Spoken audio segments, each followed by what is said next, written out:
Welcome back. See, discussing promoting ethnic and religious ties. That takes me to the third question. What are ethnic ties and how can we promote ethnic diversity? Yes. You already mentioned that before, but just add to that. Yes. Ethnic ties are those values, actions, and doings that tie an individual to a particular group of people, simply put. Ethnic ties are those values, character, culture that ties a particular person to a particular group of people. Take, for instance, we are all Nigerians. And I'm proud to say everywhere we go, Nigerians always stand out. Even outside the country, we have Nigerians doing great things. Yeah, so when you meet a foreigner, the first thing that sets you apart from all other people is probably maybe the color of your skin. Yeah. If you go further, if you are a typical Nigerian like myself, maybe your speech intonation, the way you carry your body, the way you do things, and all that. So that's the things that stand us out as a people.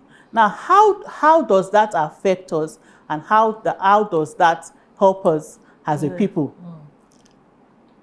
Know your worth. Know your value. Unless you know your worth and you know your value, you will be easily swayed by other values. Let me just put it that way. A very good example is our youth of today. They are very easily carried away by the things they see from the Western world. Does it have value to us? Does it add value to you as a person? Those things that you are emulating, are they things that add value to you? Now, I'm not against emulating the Western world. All I'm saying is that pick the ones that add value to you.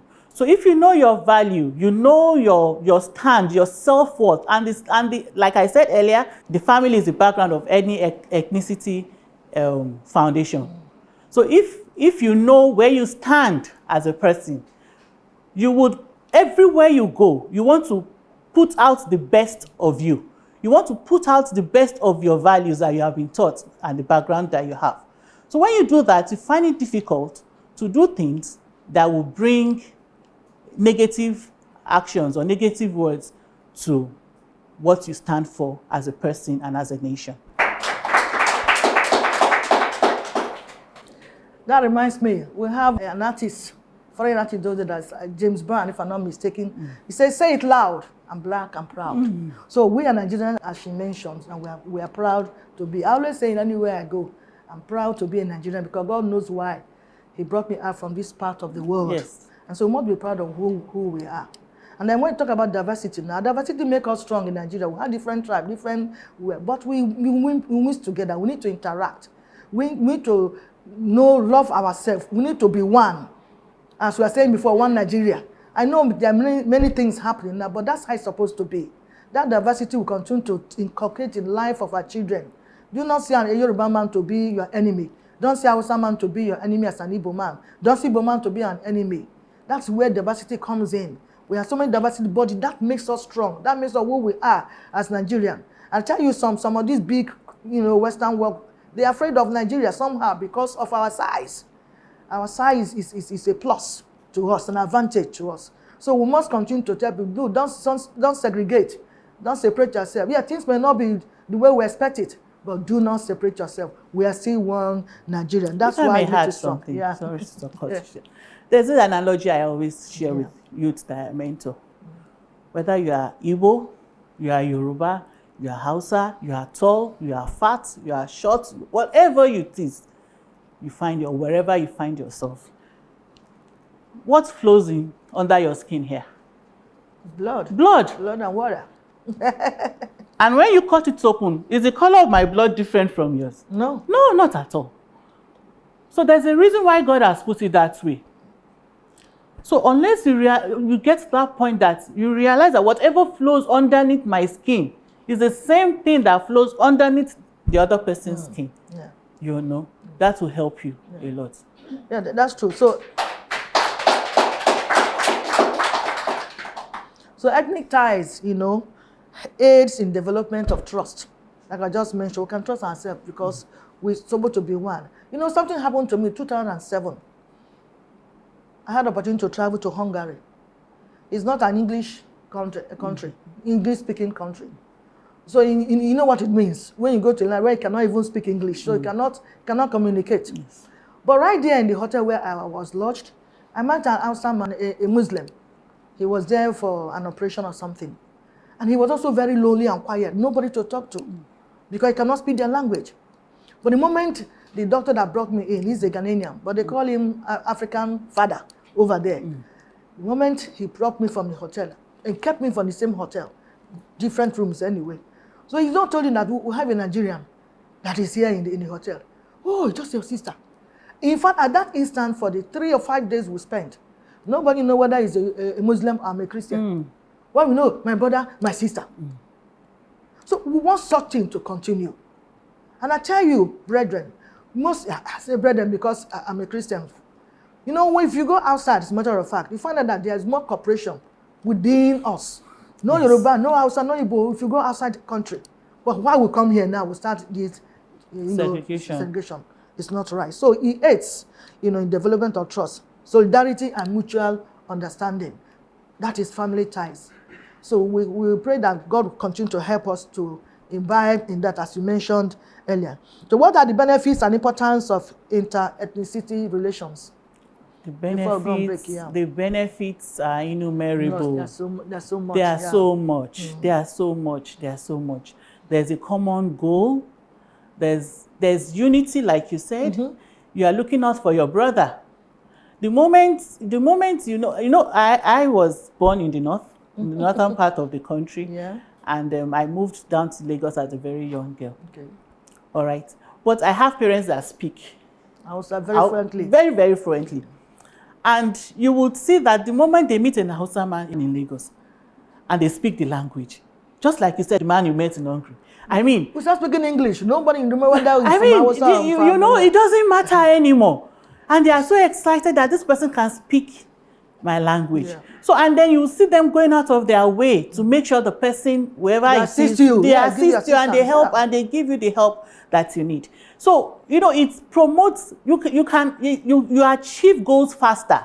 It gives ease, it gives speed in doing things together. It's like having a teamwork. Like the popular saying, the house divided by itself cannot stand. Cannot stand. So when you promote this unity, despite the diverse culture and all that, you have a common goal.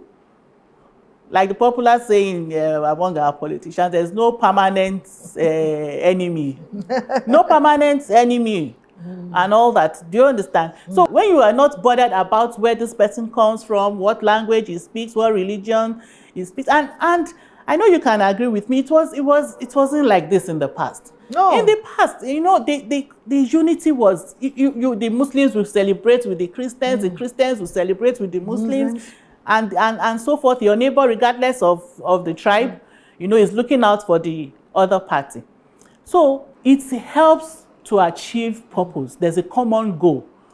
When there's a common goal and you are not bothered about all these extraneous factors, all right, you achieve your goals faster. It breeds unity. It breeds peace. And when you begin to have a family and your children see this, it also breeds continuity. Exactly. It breeds continuity. It comes naturally to them. What we have about whether black or white and all that, a child of a year or two doesn't see the difference unless it's being pointed out to him or her.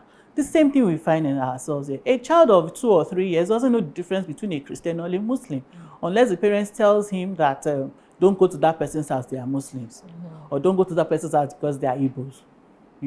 So it also fosters continuity of a common goal. And I always preach peace for us as a nation.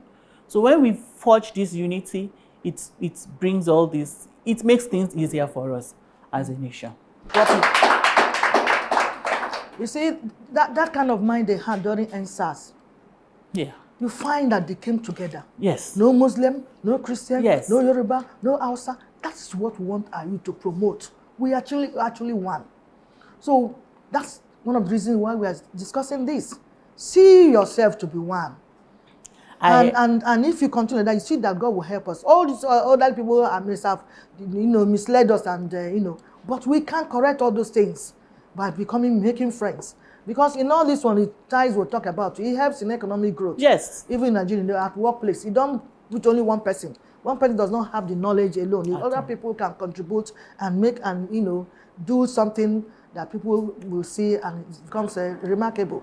So it helps a lot if That's we why I can mentioned the issue of teamwork. Exactly. The entrance that you mentioned, I took it upon myself. I visited the place. I'm telling you. Yes, and I was wowed by the oneness, Cooperation, the cooperation everywhere. I was surprised. So if we can have that, the continuity of that, that will be fine. So we'll take a break now. Vivid View, say and do it.